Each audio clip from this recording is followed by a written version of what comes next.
kamera. Der er Alfred.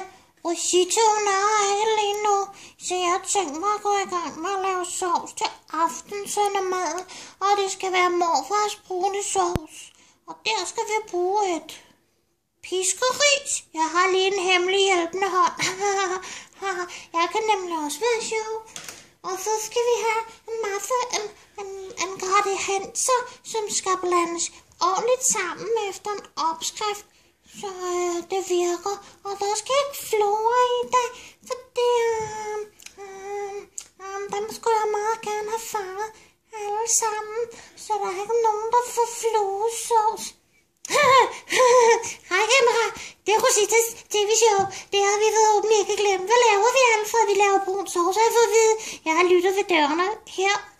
Og Rosita, det er mig, der skal lave brun sovs.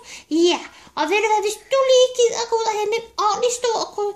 Okay, Rosita, jeg går lige. Ja.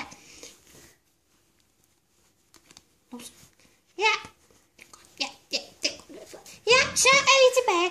Og Alfred, han er lige gået ud efter en meget, meget stor gryde, selvom jeg har stillet en der. Nu skal I bare se. Vi går lige herover. Vi skal have noget mælk op i gryden. Noget tøj. Kan jeg ikke lige få reelt kamera? Sådan der.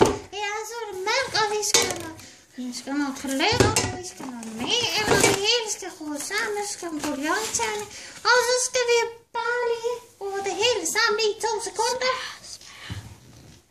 Ja, jeg har fået at vide min ørsnegl. Vi skal have smør i. Øjeblik.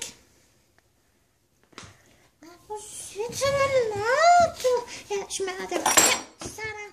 Ja, og så er det sjovt. Det skal bare røre sammen det hele. Og Rosita, det var sådan, man kan jo ikke smelte smør. Ja, det var sådan, den brune sovs skulle være. Og det hele skal røre sammen, stå 10 minutter. Velbekomme, og vi andre vil heller have nogle kloakslam. Nå, det var den Rosita. Ja, vi cutter.